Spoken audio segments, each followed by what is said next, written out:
So I want to start first with the entrance to our apartment. Our apartment is a loft apartment. It's split over 2 stories on the 3rd and 4th floors of a little building. It has floor-to-ceiling north and south windows and a large skylight, which you'll see later in the video. It's pretty open concept, so I guess this is just sort of looking at the entrance area of our apartment. So you come up some stairs from below, and then I guess I'll get into the plants. So here we have a Philodendron silver, just trails down my bookshelf, and then right next to it there's a kangaroo paw fern. I really like this guy. He grows super well for me, really kind of an easy care plant. He needs bright and direct light, and I don't know, he gives off a really nice kind of sweet smell when he gets wet. Below him there's just your ZZ plant. I'm Canadian, so I call it a ZZ plant, not a ZZ plant. People will get mad at me for that probably.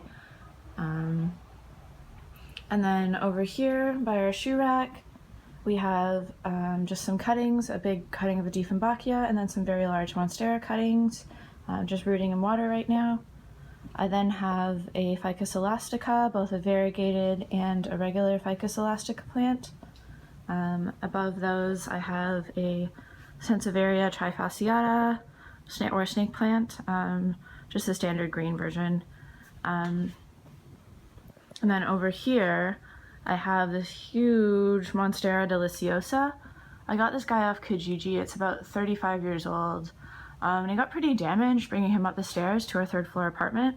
But I don't know, so he's a little bit of a rescue project, but he's been putting out some new leaves up top. So I don't know, he seems to be doing okay. We'll see in a couple years what he looks like. I'm hoping eventually he'll spit out some new leaves, which are as big as this one here. And then down below I have a dwarf Cavendish banana tree. So this is my living room area. All the windows in this area face south. You can see my dog on the couch. She's pretty lazy. Yeah, so I guess I'll show you guys the plants now. On my south-facing windowsill, I have most of my succulents and cacti. So here we have a big blue chalk fingers plant. In here we have a little Sansevieria rarita, which is a sort of more rare, uncommon variety of Sansevieria, which has these really pretty white edges and red thorns on the end of the leaves. It's a sort of grafted Euphorbia lactea or coral cactus. Sorry about all the backlit here. These windows face south, so it's kind of hard. This is a big aloe vera plant, which I've gotten from a few friends, and it's kind of just put out babies like crazy. It's doing really well. Back here I have a baby jewel euphorbia, Madagascar jewel euphorbia, my bad. And then this is this kind of like rescue AEONIUM, which I got, which had mealy bugs, and it seems to be doing fine now. It's just kind of a little warped looking, so yeah. So here we have some string of tears cuttings, Haworthia tessellata, ruby peperomia, this little pincushion cactus guy, some bear paw succulent, some echeveria and jade cuttings back there, which you can't really see because of the cactus, or the bear paw, my bad. This is just kind of a mystery cactus, another mystery cactus, some pork and beans succulent, which is kind of messy looking, so I don't know, I might dehead that one. We'll have to see. Coral cactus, a Gasteria, some copper spoons Kalanchoe, tiger jaw succulent, another mystery barrel cactus that was a gift from my friend Sam, another mystery barrel cactus. I call this one a golden ball cactus. This Euphorbia trigona, or African milk tree, which my boyfriend actually, before he moved in here, had growing on the window of his basement apartment, which was totally overshadowed, and I don't even know if we kept it alive because it was getting no light, but it's put out like all this new growth in the last kind of 6 months since he's moved in. And then Euphorbia trigona rubra, and then these two little, I don't know exactly what they are. One of them is a variegated euphorbia, and the other one's some sort of like Cereus monstrosa. I'm not entirely sure though. Yeah, so, and then here we have a propeller plant, which is a special type of crassula. This is two types of Kalanchoe. Kalanchoe humilis is the red striped one, and then the other one is just kind of your standard Widow's Thrill Kalanchoe. Fairy Tale cactus, or sorry, Eve's Needle, and then a Fairy Tale Castle cactus, and a variegated Opuntia monstros. That's it for the plants on my south-facing windowsill. So now we're going to look at the plants on my sort of low bookshelf. So right here, getting direct light from the south windows is a bird of paradise. I'm not sure if it's the white or the orange type yet. It hasn't flowered for me. Then right next to it we have a tricolor variegated Hoya. I've also heard this one called Strawberries and Cream because it's got some kind of pink in the leaves. Right next to it we have this kind of Golem Jade bonsai plant. This is actually one of my favorite plants. It's one of the first ones I ever got. My grandma used to have like this huge jade tree when I was growing up. So I really just have like very fond kind of nostalgic feelings for jade trees. This here is a grapefruit plant that I started from seed. This here is a Pilea peperomioides. These are kind of rare and fashionable plants in Toronto right now. They're relatively hard to find. You can't really buy them in stores. You have to get them through trading with people. And I mean, if you do find them in stores, they're pretty expensive. This one here, I traded with someone for some clippings for my Monstera obliqua. Trading is a really good way to kind of get plants from other people, and you get that sort of satisfaction because you grow them from quite small, which I really appreciate. Then up here we have a false Aralia plant. Right next to it, what I'm pretty sure is a coffee arabica, but it didn't come with any labels, so I'm not entirely sure.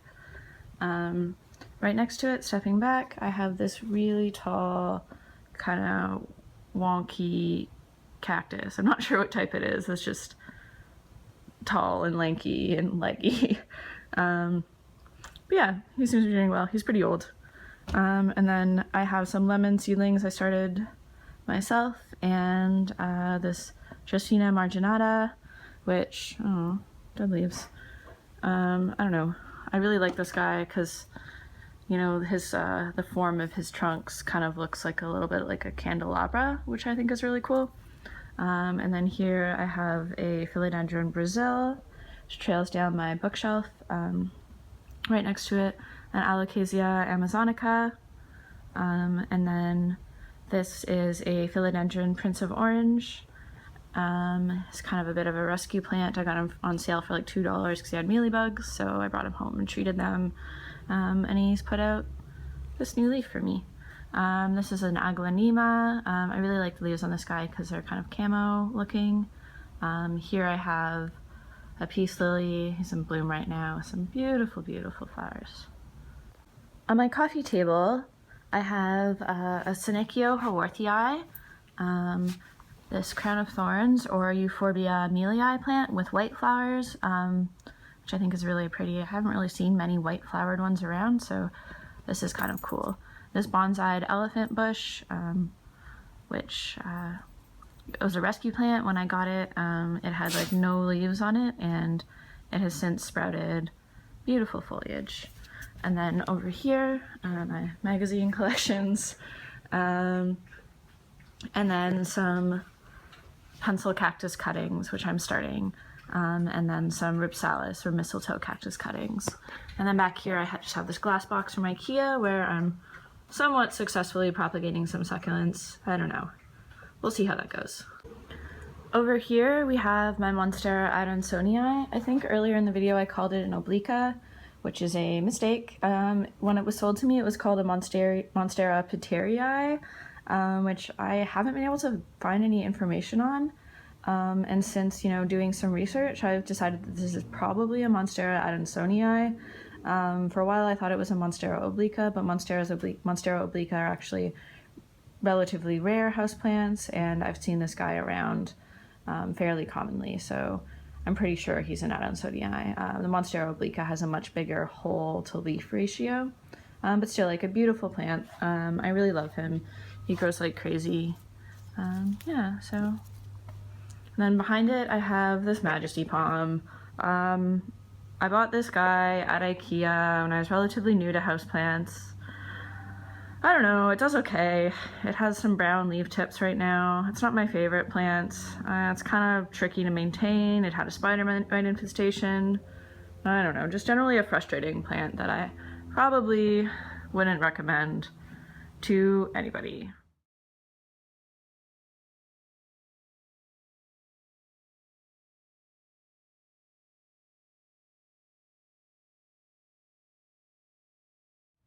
So now we'll move into my kitchen. My kitchen sits on the north end of my apartment, so it has floor-to-ceiling north-facing windows, as well as this wonderful skylight. So it does get some fairly direct overhead southern light. I use my kitchen mostly for propagating various things, just because there isn't tons of room in here to actually grow plants. We do use it for cooking. So I guess I'll start with our kitchen island. So on the island, I have some various cuttings. I have this beautiful fiddly fig cutting and this arbor alto vase. Behind it, I have a little adenium, which got sunburned, unfortunately. And then behind him, a variegated adenium, which is much bigger. And then in more of these glass vases,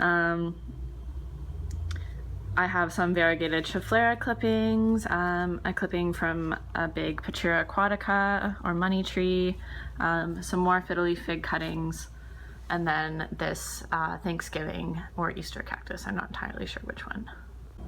So next to our oven, we have another elephant's bush or Portulacaria afra, and then 2 pots of Stapelia cuttings, Stapelia gigantea cuttings, which, you know, I don't know, this plant grows really fast and has really beautiful flowers. So here we are on top of my microwave. I apologize in advance for the backlighting. So I'm just gonna go in here. I have some bay laurel plant or bay leaf. And then right next to it, this guy here is a Ficus benjamina, which I started from cuttings. I'm sorry you can't really see any of these because there's so much foliage behind. This here is an angel wing begonia, which was started from cuttings, and then behind it, variegated Schefflera, and then another type of Schefflera, which with much bigger leaves, which is actually a gift from my friend Sam. It was her grandmother's plant.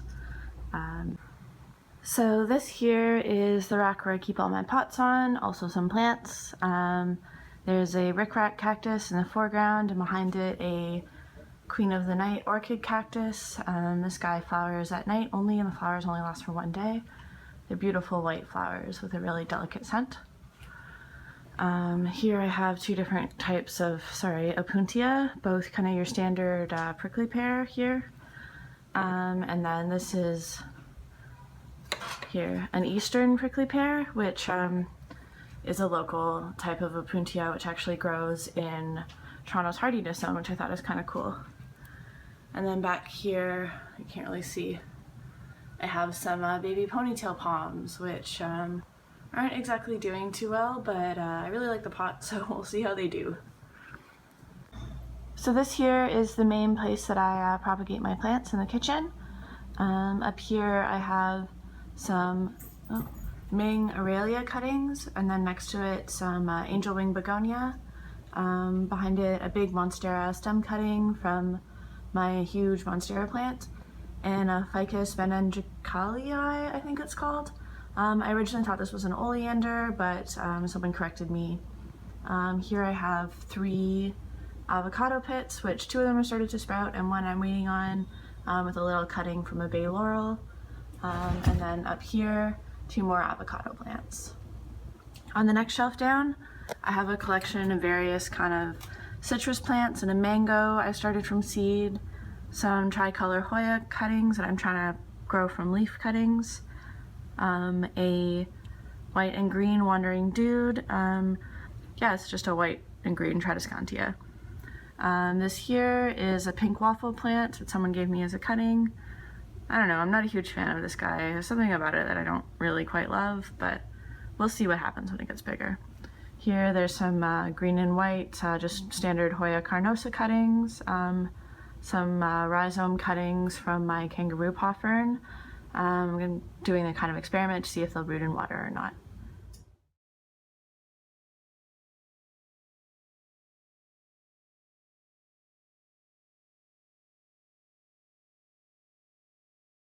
So this is my dresser. To the left of my dresser, we have this beautiful big fiddly fig tree, which was a gift from my boyfriend for my 26th birthday.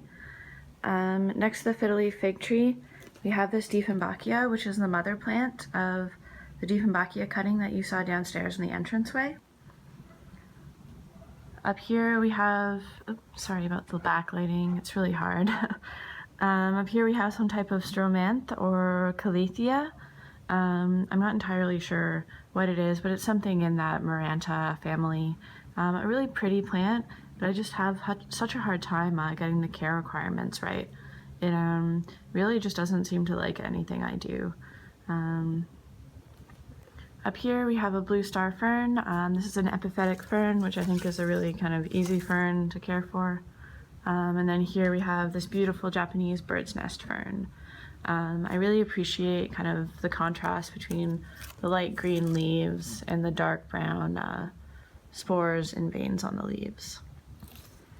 Here we have a moonshine sansevieria, and in front of it just a regular green bird's nest sansevieria.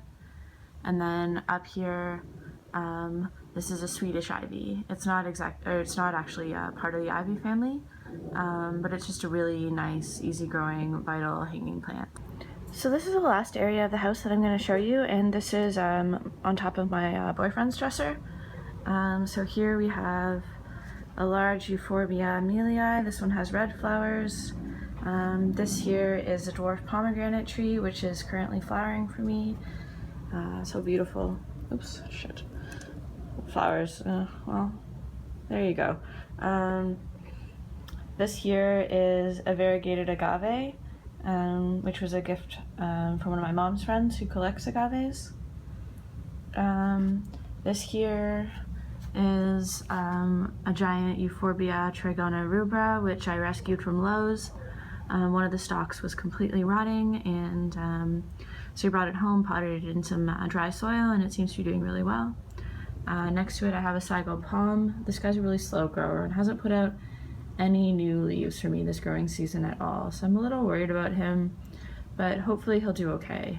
I really love these plants. They're sort of like super ancient from the time of the dinosaurs.